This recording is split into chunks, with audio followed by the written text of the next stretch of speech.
You're watching PEGRI TV, Rhode Island's public access channel.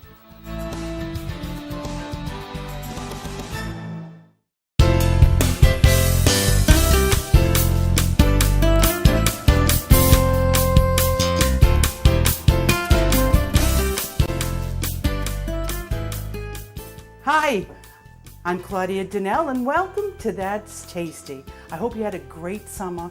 It was hot, it was dry, but it was a beautiful summer. Now we're into fall and we'll see what the future holds for us. But anyway, today I'm going to show you how to make I knew I was going to say that, chicken parmesan. The same technique is going to be used also for eggplant, but I will show you how to do that at another time. There are many recipes for the same meal, and I always like to put my own slant in it. So what I'm going to show you today is a typical eggplant parmesan, but I'm going to fold it over and stuff it with some cheese just to give it a little bit more oozy deliciousness. So before we get started, I'm going to put on my gloves because we're dealing with chicken, and if you haven't heard me sing carefulness on poultry products, I'm going to start over again with it because raw poultry, meat and fish in general are a dangerous thing to have in your kitchen if it's not cleaned properly. Same with your hands. So when it comes to chicken, I get really picky about cleanliness. So I'm going to put my gloves on because if I wash my hands the way I usually do, I'll have to turn my back to you, and I don't want to do that. But take a look at this chicken breast. This is a huge chicken breast. I weighed it. It's about a pound. Now, nobody is going to eat a pound of chicken at the first sitting. Well, I doubt that the average person will. So I'm going to show you how you butterfly it. It's a boneless, skinless chicken breast. You can buy it with the bone on and take care of it yourself, but I didn't. So I have my trusty knife. This is a 6-inch utility knife. You do not have to spend a lot of money on a knife, but what you do have to do is you really need to take care of it. So before every use, you want to sharpen it. If you have a steel, this is called a knife steel, at a 20-degree angle, you swipe back and forth. I'm not doing it because I just did it, and what it literally does is the very, very edge of the blade is really, really a thin swipe of metal. So when you do this, it will take and curl the metal ever so slightly. So that's why you do it on both sides, so that teeny little curl gets straightened out. But when you're using a steel, little pieces of metal will form and you want to wash it off. So that's another reason why I'm not doing it. I just did it. So I'm going to take this Jagunda chicken breast and I'm going to cut it in half because that's about 8 ounces, which is still a lot, but it's much better. We're going to butterfly it. I'm going to do this one first. Butterflying means that you're literally going to slice it down the middle, but you're not going to go all the way through. You're going to make what it looks like a butterfly. See the little wings? And then once that's done, we're going to pound it out. So this is how you can take some of your frustration out. We're going to put it here, and we're going to put this one here. This is saran wrap or plastic wrap.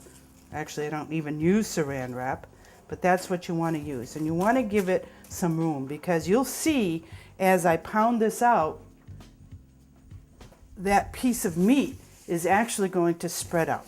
So this is a meat flattener. This pot here is to tenderize meat. If you have something that you think is going to be of particular toughness, you're going to pound it with this. I'm going to use the flat side. Now, one other thing, don't go out and buy one if you don't have one. You can use a rolling pin. It'll perform the same function, or you can use the bottom of a pan. All you need is a good solid flat surface to pound out the meat. So don't go buy anything, you don't need to. So we're just going to gently pound this out. The purpose of pounding out the chicken breast is to make everything about the same depth and size, because you want everything about the same size so it cooks the same. Did you notice how that was flattening out? Now we're going to do this one. Watch out for your fingers, because that won't be fun if you hit. And you don't want to apply a whole lot of pressure, because what's going to happen if you put too much pressure on it, it'll go right through the meat and you'll get a big hole. And you're trying to avoid the big hole.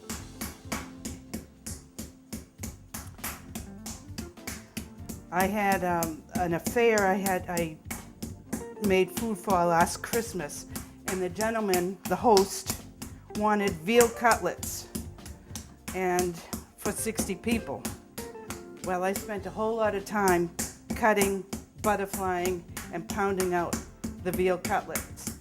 But let me tell you something, it's well worth it. The effort is well worth it.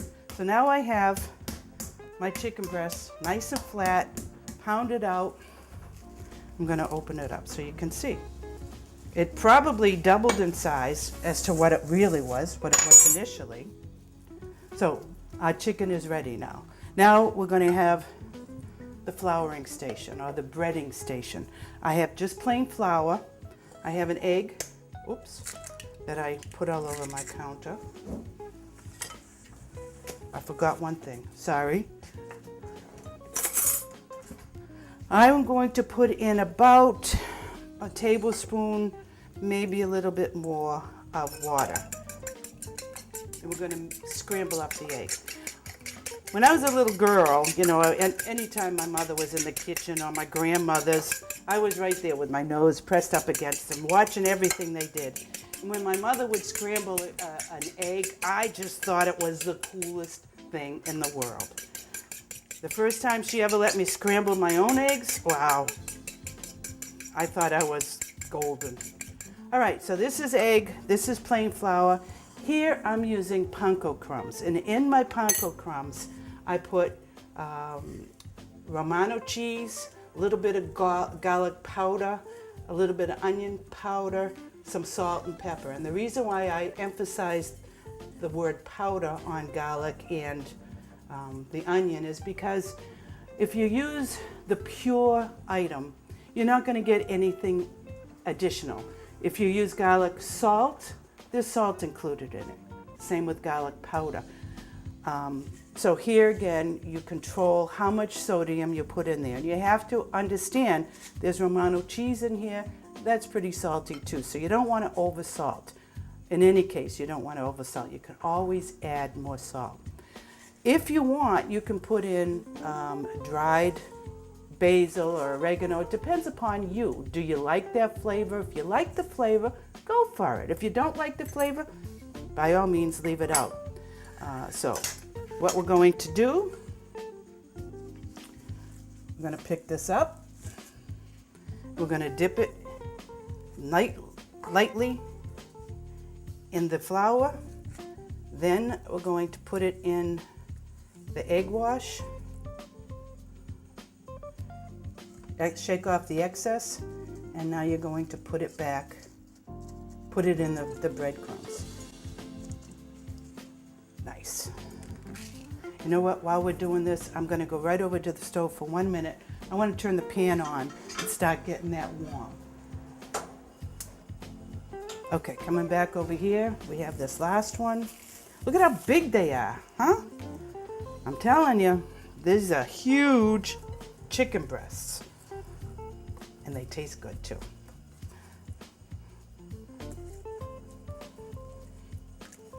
Egg wash, a little bit of the breadcrumbs panko. I used panko for breading because what it does is it gives it a nice crispy edge. When I'm using stuffing, when I'm making stuffing, I don't use panko. I use fresh bread, Italian bread, American bread, but it's not fresh right out of the bakery. It's day old, so that when you grate it, it is easier to grate.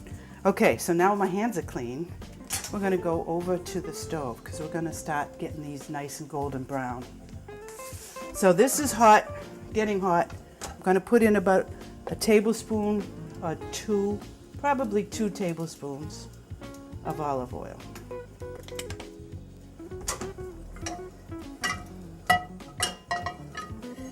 I did make up some marinara sauce this morning. I'm not going to show you how I make that, but there will be the recipe on this video, so you'll be able to figure out how to make it. And again, with marinara sauce, it's basic. Everything I'm showing you right now is basic breading, basic marinara sauce. And then you can, whoops, that was what I was trying to avoid, but that's okay. That's actually going to make the folding over a little bit easier. So we're going to put this in here, nice, bubbly. I'm going to take this one too, do the same thing. We're going to let them get nice and brown, golden brown. I'm going to take paper towel because you do want to blot off the excess olive oil as it's cooking.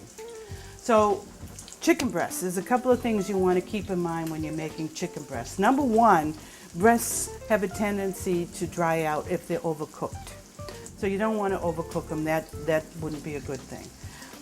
The other thing is you don't want to undercook it either, because if you undercook it, well, then you're going to have those salmonella and that sort of thing that I cautioned you about earlier in the video when I wore my hands. You don't want salmonella. It's just not a good thing for you to have. It makes you very sick. And then it can lead into other more disastrous things. So we avoid it. Let's check and see how we're doing here. Okay, it's a little bit golden, just a little bit more, I think. So it's quick, it's very quick, because it's going to be partially cooked as you're doing that, and then you'll finish it off in the oven. Look at that, huh? Isn't that beautiful? Oops. There, perfect. Ouch. Hot too, hot. So now I'm going to shut it off.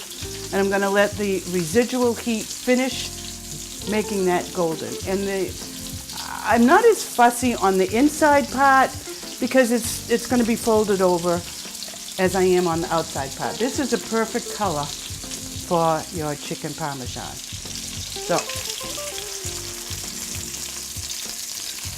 we're going to let them drain for a minute.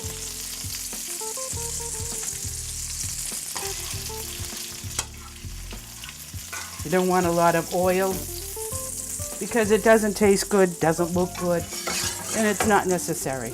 I have some water here. I'm going to start getting that water ready for boiling because I'm Italian. If we have Italian food, I have to have pasta. You don't have to have pasta, but I have to have pasta. So I'm going to start boiling the water so we can make some pasta to go along with this delicious meal. So here we have our beautiful product. And I'm going to put it in a baking pan, roasting pan. Pardon me, one other thing. I always spray my pans, always. It makes cleaning up a whole lot easier. You don't have to use extra oil. So it's a little bit cleaner way to cook and a little bit healthier. So this one here broke, so we're just going to put one side down. This is a combination of mozzarella and provolone cheese. So I'm just going to put some in the middle, like that. I'm going to put this little guy right on top because it broke. I'm going to put this like that. See, it's still raw in the middle, which is fine because you have to cook it. We're going to put that like that. I'm going to go back over here because we have to put a little bit of marinara sauce on. So here's my marinara sauce. And I want to show you something else. So we're going to put some of this, and we're going to put some of this, okay? And we'll top it off with a little bit more cheese, because as far as I'm concerned, you can never have too much cheese. I like it, especially when it's all stretchy and delicious. And then we'll put it in the oven.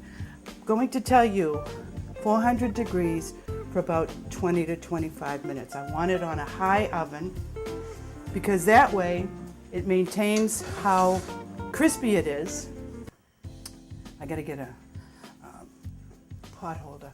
And it will cook more quickly. So here's one that I did for the show, prior to the show, because contrary to what they say, there is no magic in television. You have to make it. And I'm going to put this in, again, 400 degree oven for about 20 or 25 minutes. I'm going to let that sit for a little bit. But you can see everything's nicely melted and delicious. Let's talk about the marinara sauce. I want to show you this. This is my little deliciousness. This is a coffee filter, and I use a coffee filter. I put my herbs in there. In here is a big, huge garlic clove, some rosemary, fresh rosemary, and fresh basil. And I use a coffee filter because A, they're cheap. They're probably less than a penny per filter. And when you make coffee, the water comes in and it goes through the grounds, and the filter keeps the grinds where it's supposed to be, and the water goes through it and makes coffee. So the same principle applies when you're using this for herbs. Let's take a look at it. Nice little package here. I'll show you. And one of the reasons why I do that is so that the flavor of the herbs permeate your sauce, but the herbs are not visible. So here they are. See? Basil, rosemary, delicious, garlic. Told you it was big. Didn't I tell you I used a big garlic clove? So I did that. I started doing that because we have fussy people in the house and they like the flavor of things, but they don't want to see a piece of rosemary floating around or basil leaf or even a little piece of basil. So I keep it like that so that all the flavor comes out and it's delicious and wonderful, but nobody sees what was in there. That way I can use rosemary, which my sons insist they don't like, but they do. They just don't want to see the herb because it looks like a pine tree. This is from my garden from the summer. My basil, and here's the rosemary right here. I'm keeping it in just water, like a hydro plant or what is it, hydroculture. You just grow things in water, and you see the wonderful root system that's growing. So I'm hoping that I can keep this going until next season, next growing season, and have my fresh herbs. But the thing, and that's just my thing, you can buy fresh herbs in the supermarkets all the time. But I kind of like the idea that these are mine that I grew during the summer, and I'm still going to use them during the winter months. So that's what I have on the on my counter. So that was a marinara sauce. This is a basic marinara sauce. Just a little olive oil. I use a can of tomato puree. Throw that in, bring it up to a boil, let it simmer. Put a little bit of white wine or a little bit of red wine. Throw in your herb package and let it simmer for as long as you can. So let's turn this up so we get it boiling. Have a little bit of pasta. And So, a couple things I wanted to talk to you about. I have a new website, as we're speaking, being developed. It's almost ready for launch. I'm so excited about it because on my new website, you will be able to have all the videos will be on there. So the recipes will be there, the videos will be there, so you can see how things were done. And I'm so excited, and I'm thinking sometime the first week of October that will be up and running. So I'm excited about the videos, and it's also on YouTube. All my videos are on YouTube as well, if you want to go there. But unfortunately, I'm not sure if it's Cooking with Claudia or That's Tasty. I'm not sure what my channel is. So hold off and just go to that'stasty.net, and the new website will bring you under cooking lessons, I believe. You'll be able to find the videos on that new website. It will also, it's just, I'm so excited about it because it's new. The menus are there, cooking lessons are there, my videos are there, it's all good. I also wanted to tell you, I do cooking lessons.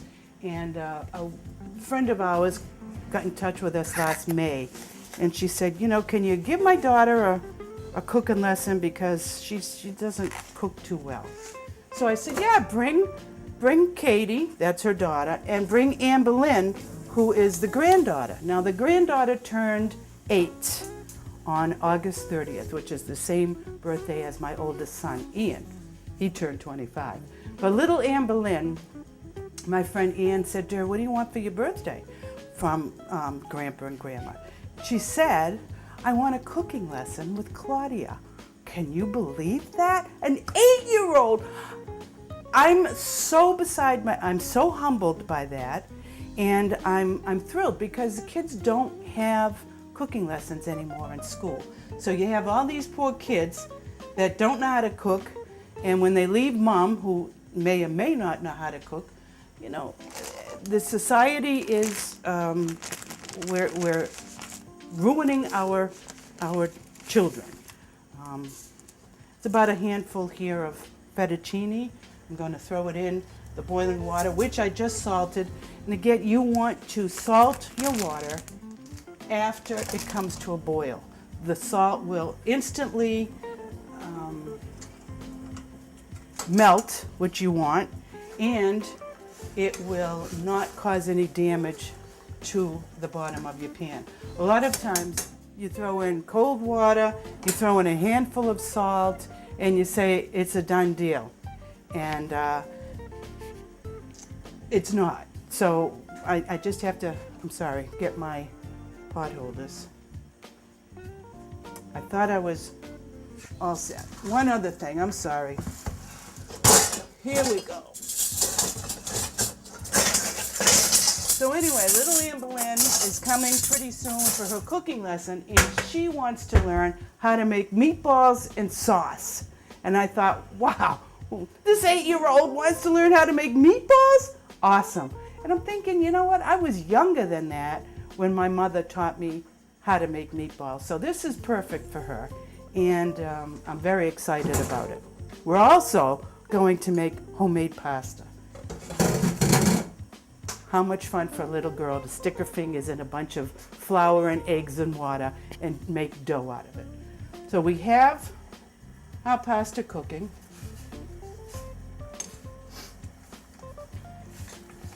The marinara sauce is already pre-cooked, but I'm going to suggest you start your marinara sauce first. Let it simmer while you're getting your chicken cutlets and the breading and the browning all together. So that can cook while you're doing all that, and then you can just throw it on and put it in the oven. The other thing I want to talk to you about too is this is Chicken Parmesan. You can use the same process for veal. You can also, if you want, make pork cutlets this way.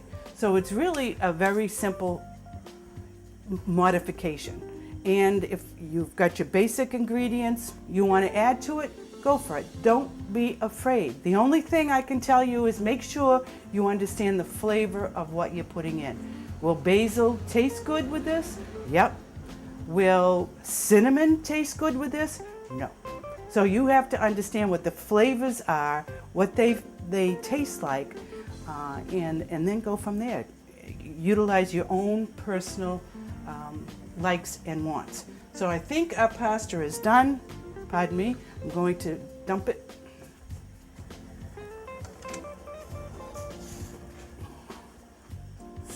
Pardon my back.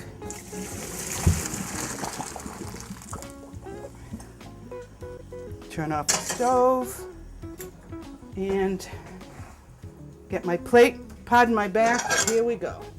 Time to eat. A little bit of pasta.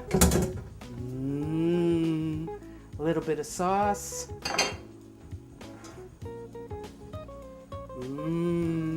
Delish. And a piece of chicken.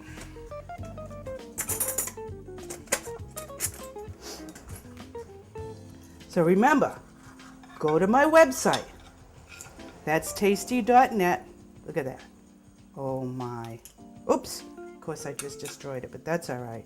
You're going to cut it up anyway. So let's taste it. Delish.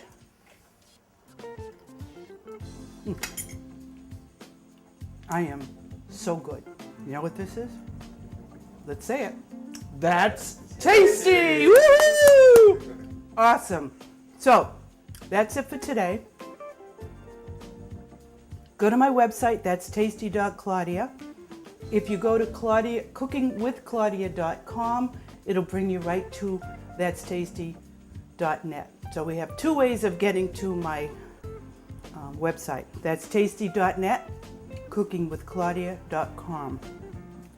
That'll all tell you and bring you to the videos, so you'll be good to go. However, I love hearing from you. If you have comments, questions, you have a suggestion for something that I can show you how to cook, I'm happy to take them. That's Claudia at that'stasty.net. So until next time, bon appetito.